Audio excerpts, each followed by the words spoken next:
Olá, sejam todos bem-vindos, bem-vindas. Sou a professora Larissa Abreu. A gente vai dar continuidade aqui às aulas de identidade e protagonismo.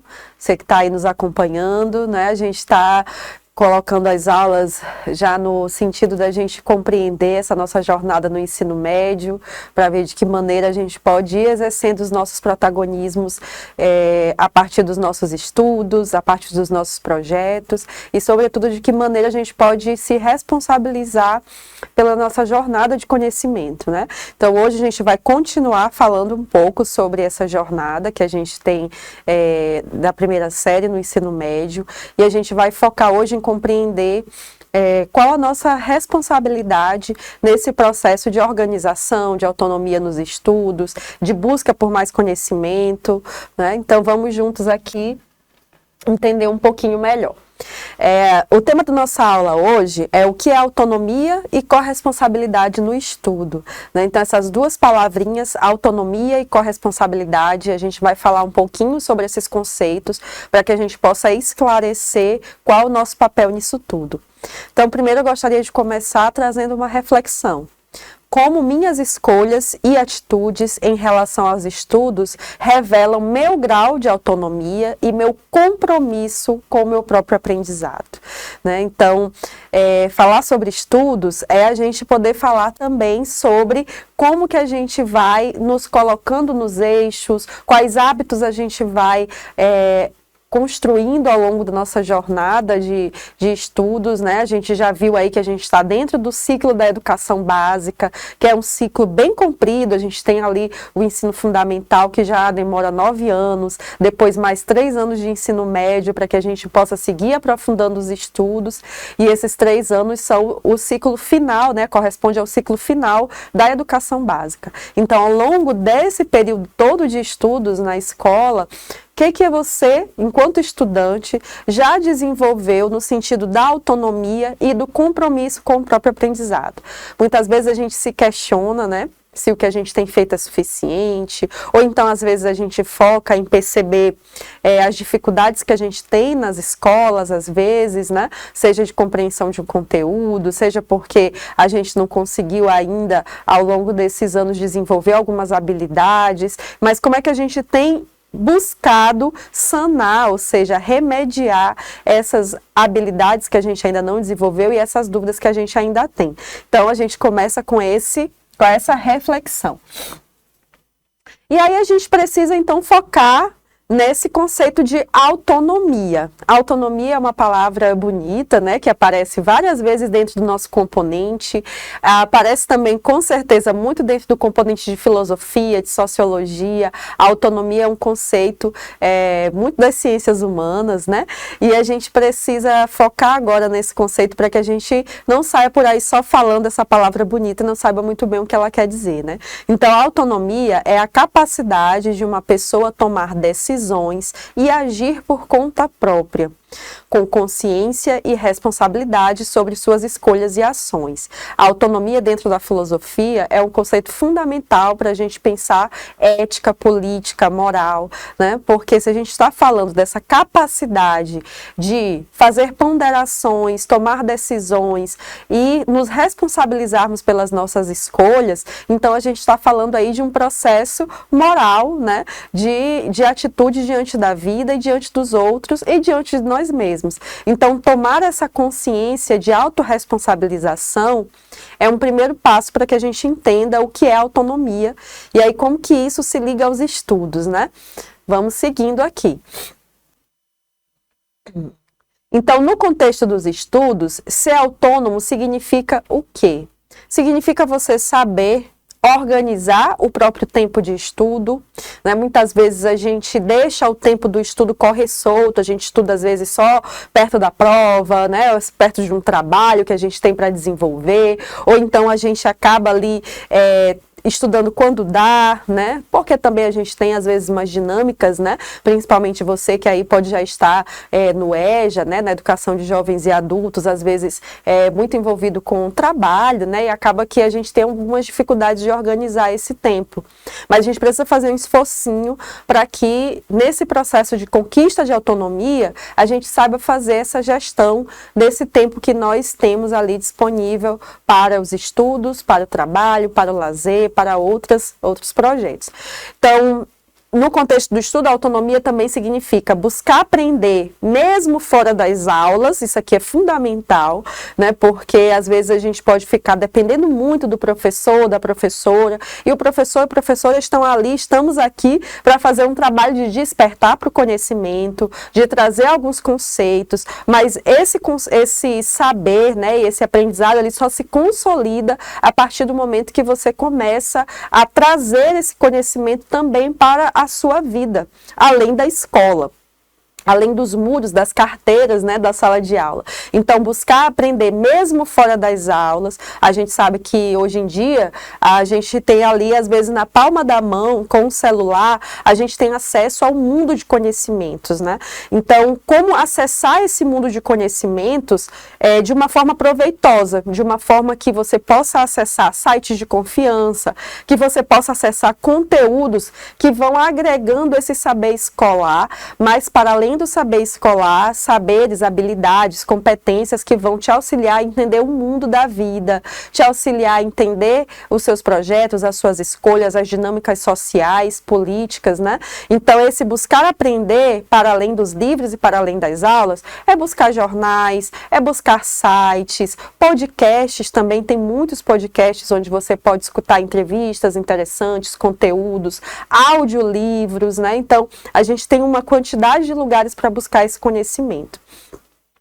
Saber pedir ajuda quando necessário. Gente, isso daqui parece pouca coisa, mas isso é um grande passo dentro da autonomia, porque justamente implica você saber reconhecer a sua necessidade e saber reconhecer aqueles que podem te orientar também nesse processo, seja porque já tem mais experiência, seja porque sabem mais em algum conteúdo.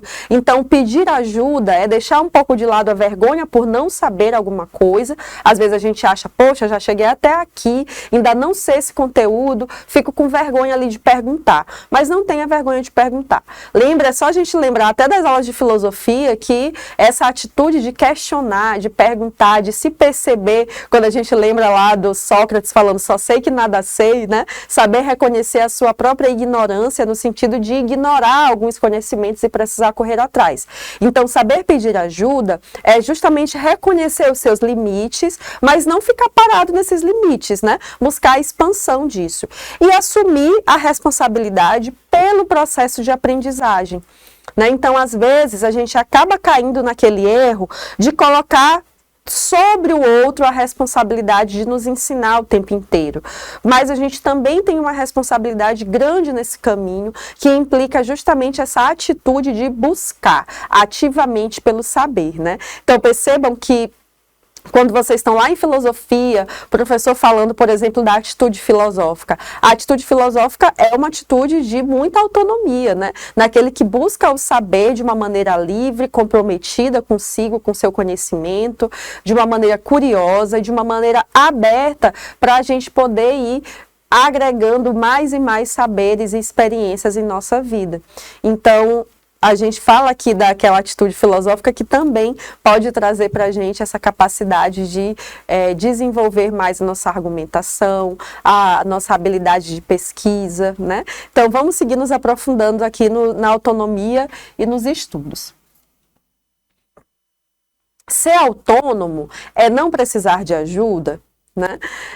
Claro que não, né, gente? A gente precisa sempre ali ficar de olho bem aberto, no sentido de entender que autonomia não significa ter que fazer tudo sozinho. Se eu sou responsável pela minha aprendizagem, quer dizer, então, que só eu agora tenho que dar conta daquele conteúdo que eu não sei, né, daquele conteúdo que eu perdi numa aula. Não.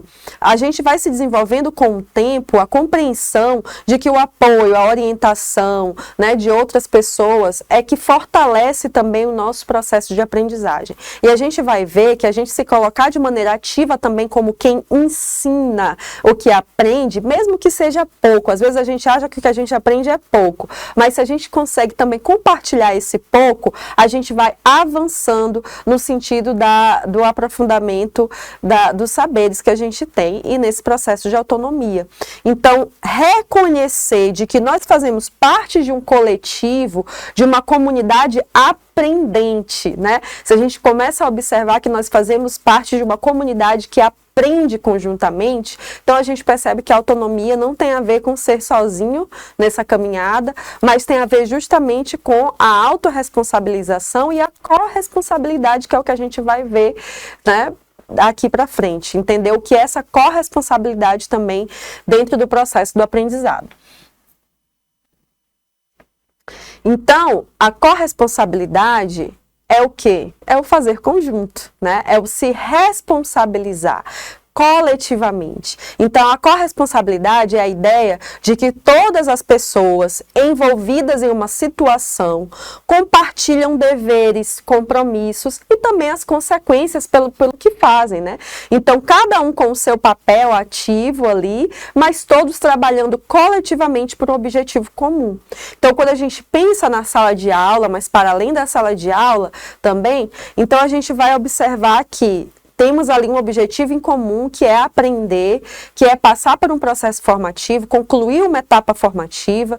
Então, isso a gente pode fazer de maneira autônoma, mas também corresponsável, de maneira compartilhada, de maneira que a gente observa no outro um parceiro, uma parceira, para que a gente possa seguir se estimulando ao estudo, para que a gente possa seguir compartilhando referências de estudo, de aprendizagem, para que a gente possa ter também mais espaços de diálogo e de escuta. Então, a importância da corresponsabilidade é esse perceber que juntos em coletividade aprendente, a gente consegue ir mais longe, né? Então, quando a gente, por exemplo, às vezes a gente até fala nos trabalhos em grupo, a gente não está falando só aqui de trabalhos em equipe, né? Aqueles seminários que a gente faz, que às vezes a gente percebe logo ali a dificuldade que a gente tem de trabalhar em grupo, justamente porque a gente tem ali nos grupos muitas diferenças, né? E aqui no nosso componente de identidade e protagonismo, a gente discute muito sobre isso, sobre diferença, sobre diversidade e como essas diferenças, elas podem dialogar entre si, para a partir da diferença a gente construir um saber que é mais plural, né? Construir formas diferentes de aprender, de dialogar, de construir saberes. Então, corresponsabilidade aqui é essa nossa capacidade de compartilhar deveres, né? De compartilhar compromissos. Então, vamos lá. Tanto a corresponsabilidade quanto a autonomia são uma questão ética, né? A gente começou falando isso, que a autonomia é um conceito fundamental dentro da ética, da política, né? Porque nós só somos éticos, né? Nós só podemos falar de ética na medida em que nós falamos de uma consciência moral, de uma consciência que é a partir daquele que age e que é livre para agir, para escolher e também para lidar com as consequências de suas escolhas, né? E também para entender essa relação com o outro e para o outro dentro de uma mediação coletiva. Então, a autonomia é aquele que pode ali se responsabilizar pelas suas atitudes, né? Então, a autonomia sem ética, ela pode levar ao egoísmo ou à indiferença, né? Quando a gente pensa aí num fazer que é autônomo, mas que se fecha em si mesmo, então a gente está falando de um saber que, né, ele não serve à comunidade. Então a autonomia, ela se junta com a corresponsabilidade, que é justamente para a gente poder falar aí de uma ética no agir com o outro.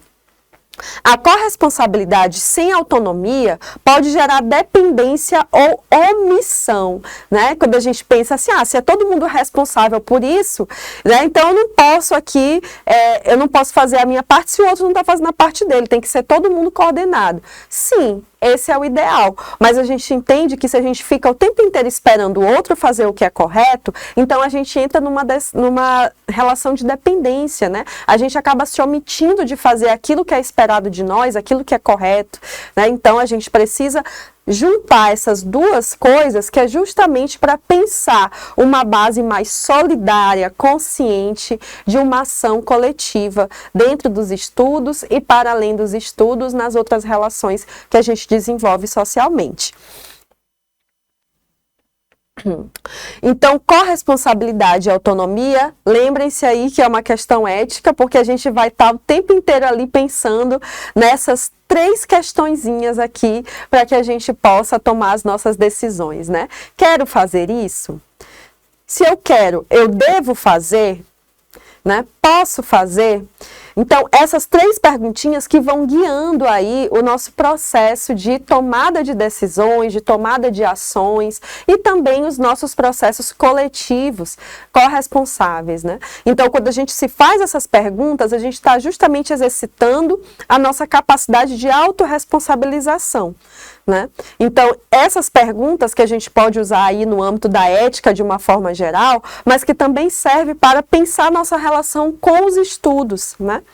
Para que a gente possa ir alinhando as nossas decisões quanto àquilo que nós consideramos mais importante, mais relevante, aquilo que consideramos certo ou errado dentro dessa nossa jornada de aprofundamento de conhecimentos, né?